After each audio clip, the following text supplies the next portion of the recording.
तमेव लोकशङ्करं नमामि शङ्करं गुरुं नमामि शङ्करं गुरुं नमामि शङ्करं गुरुं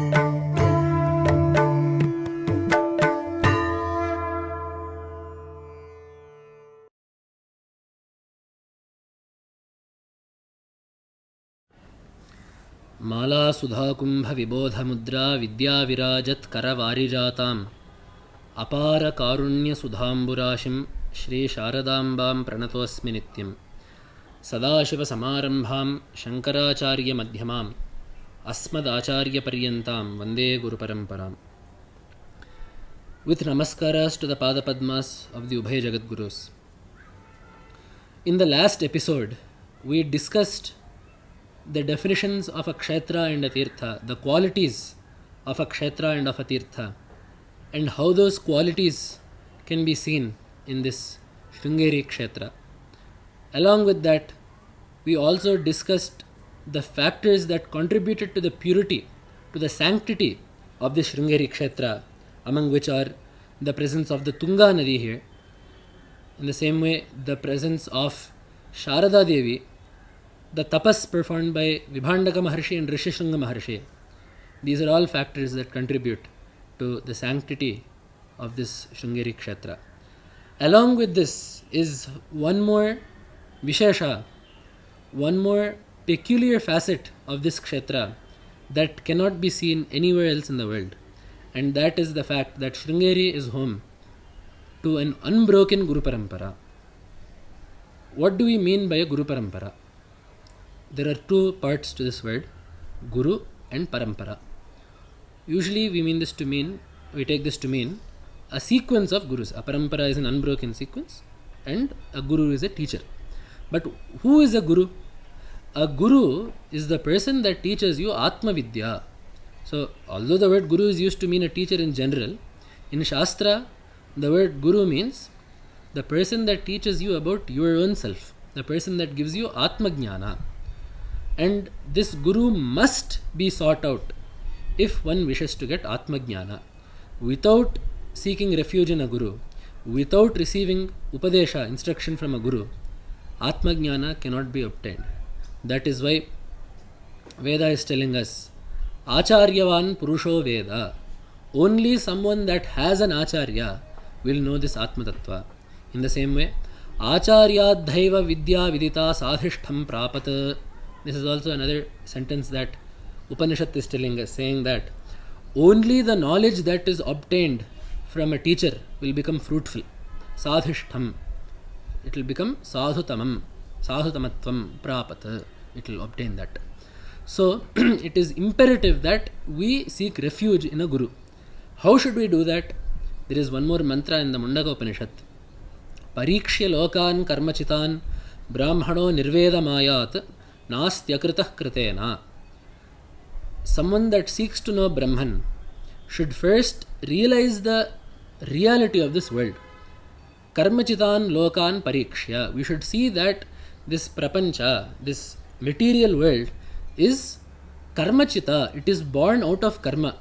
The objects that we come into contact to, the stimuli that we experience, the people that we interact with, all of this is a product of the karmas of various jivas and the interactions between those karmas and the situations that need to take place for those karmas to play out. So this entire prapancha is born out of karma. So having realized that this world is made up of karma, then brahmanaha nirveda mayat, the sadhaka should attain vairagya. Why should the sadhaka have vairagya towards this world that is born of karma? Because this world is born. Nastyakritah kritena, kritena janyena anena lokena kritaha brahmapadarthaha nasti na prapyate. So that brahmapadartha is akrita, it is unmade, it is not created by anything, but it is permanent, it is nitya. Therefore, something that is nitya cannot be obtained by something that is anitya. Because this prapancha is born, it is anitya. Yet janyam tan nashyam. Whatever is born will eventually be destroyed, it will be impermanent. Therefore, Because this world is born out of karma, it is impermanent. So this impermanent world will not be useful in helping me attain that Brahman that is permanent. Therefore, I should have vairagya towards this prapancha. So such a sadhaka that has attained this vairagya should seek out a guru. Guru meva abhigachet. He must seek out a guru. Tadvijnanartham, in order to know that Brahman. And what is the quality of such a guru that Veda has designated? So what does Veda say should be the quality of that guru? There the mantra says, Shrotriyam Brahmanishtham. He should be a Shrotriya and a Brahmanishtha. For Shrotriya, Bhagavad Pada writes Shruti Sampanna. So one who has studied well, one who has studied the Vedas and Shastras well is a Shrotriya. In the same way, he should be a Brahmanishtha. He should ever be established in Brahman. His mind should be fixed in Brahman. His mind should not be stuck in samsara. He should have transcended the bondage of karma, and he should have cast off ajnana, and his mind should at all times dwell in Brahman. So such a person is a proper guru whose teaching will enable the Shishya to get Atma Vidya. In a more elaborate fashion, Bhagavad Pada has once again told us the qualities of a guru in Viveka Chudamani. Shrotriyo vrijano kamahataha yo brahmavittamaha brahman yuparata shantaha nirindhana ivanalaha ahetuka daya sindhu bandhuranamatam satam. These are the qualities that Bhagavad Pada has told of a guru. Shrotriyaha. So as we said earlier, Shrotriya means one who has studied well. There is a Panini Sutra, Shrotriyamsh Chando Dhite.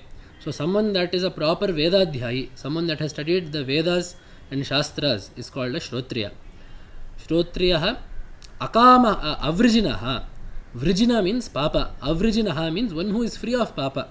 So one who does not think Papa, one who does not speak Papa, one who does not act upon Papa. So there should be no blemish in his thoughts, there should be no blemish in his speech, there should be no blemish in his actions. So such a person. Akamahataha. He should not be beholden to desires. He should have conquered all of his desires. Brahmavittamaha. He should be knowing Brahman. There is a purpose to this sequence. So one can only become avrijina, one can only become free of Papa if one does not have Kama. Because Kama is the cause of all Papa. That is why Arjuna also asks, Atha kena prayuktoyam papancharati purushaha. Why does anyone do Papa? Arjuna asks Bhagavan. To which Bhagavan replies, Kama esha krodha esha rajoguna samadbhavaha. That is what that is what Bhagavan says.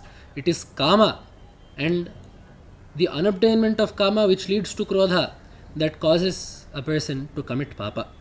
So, if one needs to transcend Papa, one must first let go of Kama. When will one let go of Kama? When one knows Brahman.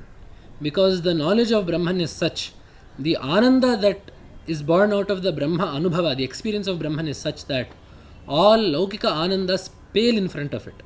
As is said in Manisha Panchaka, Yat Saukhyam Buddhi Lesha Leshata Ime Shakradayo Nirvrata. Indra, Brihaspati, all of these devatas are experiencing the sukhas of Swarga. And as we know that Indra Ananda is 100 times as Devananda, 100 times of Indra Ananda is at Brihaspatyananda. In this way, these Indra Ananda and Brihaspatyananda are all extremes of Ananda. They are all much greater Anandas than any of us can even fathom. But even they are a fraction of a fraction of a fraction of the sukha, of the bliss that is experienced through the obtainment of Brahman, through the obtainment of one's own Ananda. So, one that has obtained that Brahmananda, one that knows that Brahman, will be bereft of all desires. So, avrijinaha, akamahataha, brahmavittamaha, brahman yuparataha. His mind should be ever fixed in Brahman. His mind should always be dissolved in Brahman. And that will make him shantaha. That will make him calm. Nirindhana ivanalaha. Just as fire without additional fuel will burn calmly, in the same way, a person whose mind is turned inward towards Brahman and not outwards towards Vishayas and objects of enjoyment will be Shanta. Just as if we see the fire will be burning, if you put in 1 spoon of ghee, the fire will flare up. It will become agitated and flare up. So, in the same way, for us, anything that we see, anything that we hear, anything that we touch, anything that we taste causes an agitation in our senses. Our senses act outwards. However, someone who is established in Brahman, although they will see the same thing and hear the same thing, because their mind is turned inwards, they will not be agitated by it. Their mind will not be moved by anything that they see, touch, hear, smell, taste. So, therefore, someone that has completely dedicated their mind to Brahmachintana, to the experience of Brahman, will be Shanta. Furthermore, he will be Ahetuka Daya Sindhuhu. He will have mercy towards his Shishyas without any cause. There will be many people in this world that seek something from us. There are many bonds in this world that require a quid pro quo. They require some exchange of deeds. We say that even parents will do things for children without any expectations. But sometimes we see that even the parents will have expectations from the children. That the children will have to take care of them in their old age, that the children should listen to them, that the children should do things that are conducive to the parents' happiness. Sometimes we will see that the parents will also have some requirements from the child. However, this Guru-Shishya Sambandha is such that the Guru wants nothing from the Shishya. The Guru's relationship with the Shishya is one completely out of mercy.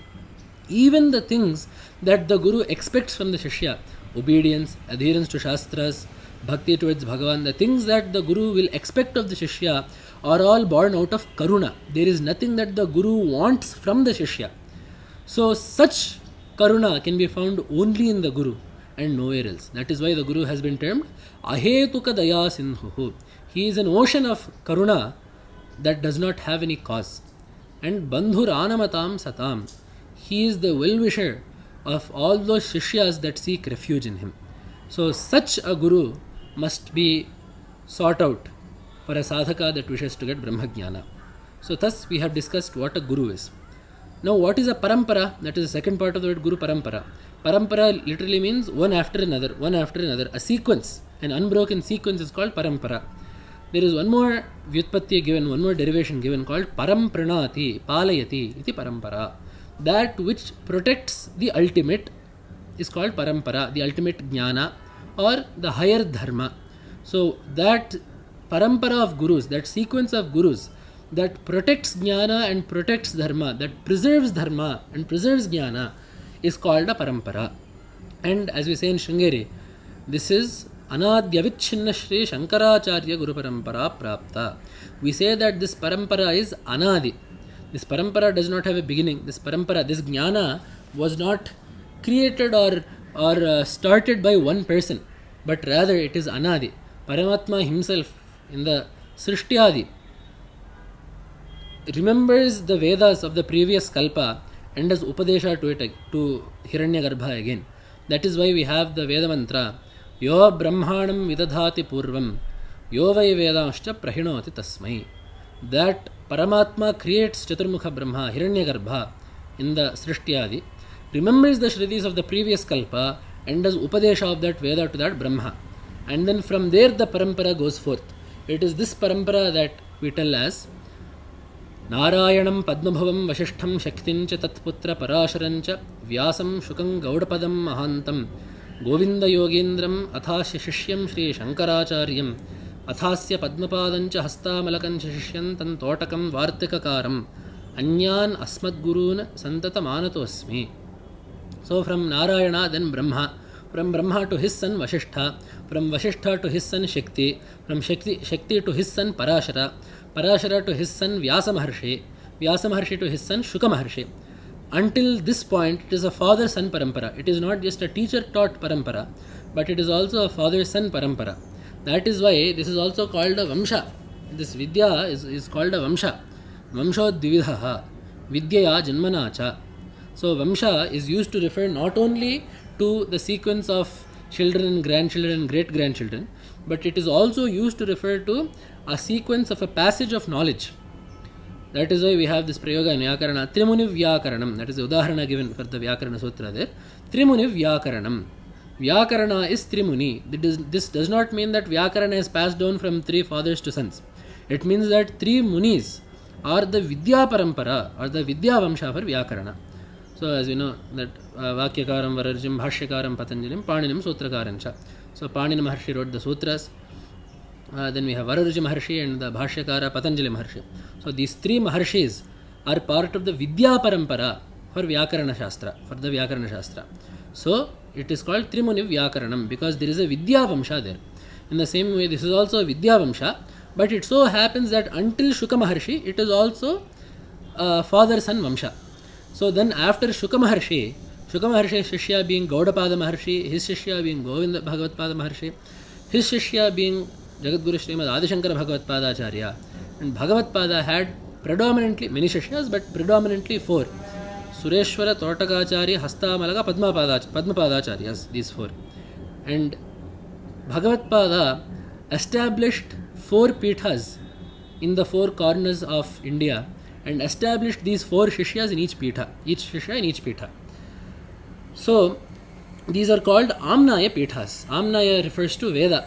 Just as there are four Vedas and four directions, Bhagavatpada put four mathas, one in each direction. So just as a Yajna Vedika, the place where a Yajna happens has four dwaras, four doors, four entrances. In the same way, envisioning Bharata Desha itself, Bharata Varsha itself as a Yajna Bhumi, Bhagavatpada put these four Peethas at the dwaras, at each entrance. And in the south, Bhagavatpada has established the Dakshinamnaya Sringeri Sharada Peetha, which has had an unbroken Guru Parampara from Bhagavatpada until today's Mahasannidhanam and Sannidhanam. So, it is important to note that Bhagavatpada in the Pathamnaya Anusasana also writes out a series of rules and regulations for how these mathas need to function and who can even sit astride these thrones, astride this Vyakhyana Simhasana and Sringeri and the other mathas, the other three mathas. So the Lakshana that Bhagavatpada has ordained is Shuchir Jitendriyaha Veda Vedangadi Vichakshanaha Yogajnaha Sarva Shastrajnaha Samadasthanam Arhati. So this is the requirement that Bhagavatpada has put for his parampara to continue in Sringeri. So anyone that wishes, or even in any of the other Amnaya Peethas as well, anyone that wishes to become a Jagadguru Adi Shankaracharya or anyone that deserves to become a Jagadguru Shankaracharya in these Amnaya Peethas needs to have the following qualities. Shuchihi, he should be pure in thought, speech and deed. Jitendriyaha, he should have restrained his senses. Veda Vedangadi Vichakshanaha, he should be adept in both the Vedas and all the 6 Vedangas. Yogajnaha, he should be adept in the practice of Yoga, Ashtanga Yoga. Sarva Shastrajnaha, he should know all the Shastras such as Vyakarana, Tarka, Purvamimamsa and Uttaramimamsa. Such a yati, such a sannyasi, madasthanam arhati, he deserves to sit upon my seat, upon my asana in these mathas.